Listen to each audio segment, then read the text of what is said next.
Hi, my name's Caitlin Maguire and this is my UMC vlog on my behaviour as a customer. So what is consumer buying behaviour?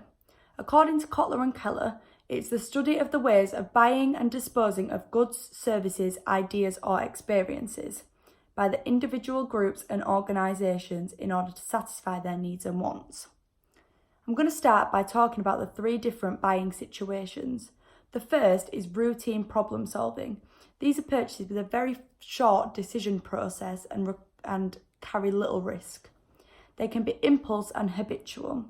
An example of this for me would be my train ticket, as I buy this almost every day to get to uni, so it requires quite little thought for me. The second is limited problem solving. These are less frequent purchases with a more deliberate decision process. They are purchases that are moderately expensive and carry limited risk. An example of this for me would be my Champion hoodie that I bought from Urban Outfitters, as this purchase was moderately expensive and it required a lot more thought than a regular purchase. The third is extended problem solving, which are extremely infrequent purchases with long-term commitment. They involve a conscious and systematic decision-making process because they have high risk and high investment. This could be an investment of money, time, effort, etc.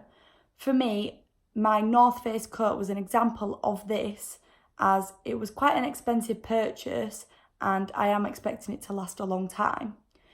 This buying situations links to a theory by Rosenbaum-Elliot, Percy and Pervan, which is the customer involvement theory. This theory is basically stating that some products have high involvement whereas some have low. I'm now going to talk about the 5 stages of B2C, business to consumer, decision making. This was put forward by Gosnay and Richardson. The first stage is problem recognition. This is where a customer sees a difference between their current state and their desired state. My problem recognition was that I didn't have a nice winter coat and it was starting to get cold.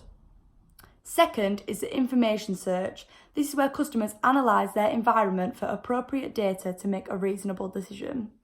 As I have access to the internet, this makes for a very large environment, so I use this to look for places that I could buy a coat. The next stage is information evaluation. This is where alternatives are identified, categorised and compared against evaluative criteria. So I had found online a few alternatives, including a coat from ASOS, Tommy Hilfiger and the North Face one. I evaluated them on which would be the warmest and which would last the longest.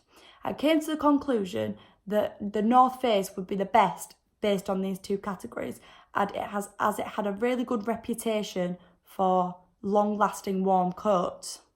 So the next stage is product decision. I made the decision to buy the North Face coat, but I needed to make the decision of where and how to buy it. I came to the decision of buying it from JD as I had a gift voucher from there, so it would make my purchase less money. The final stage is the post-purchase decision. This is whether the purchase satisfied the customer's needs and wants. In my situation, this purchase most definitely satisfied my needs and wants, as it's a really nice warm coat. So I think this purchase of the North Face coat also relates to the self-concept approach. This is the belief that customers buy products that relate to the perception of themselves. I would like to think this does relate to the perception of myself, as I think this coat is quite cool and trendy, and I would like to say that my fashion sense is also cool and trendy. I also think that celebrity endorsement did influence my decision to purchase the North Face coat. This is because I have seen it on many celebrities in the past, and on Instagram I see it quite a lot, and this did make me want to purchase it even more. And that is the end of my vlog on my behaviour as a customer. Thank you for watching. Bye.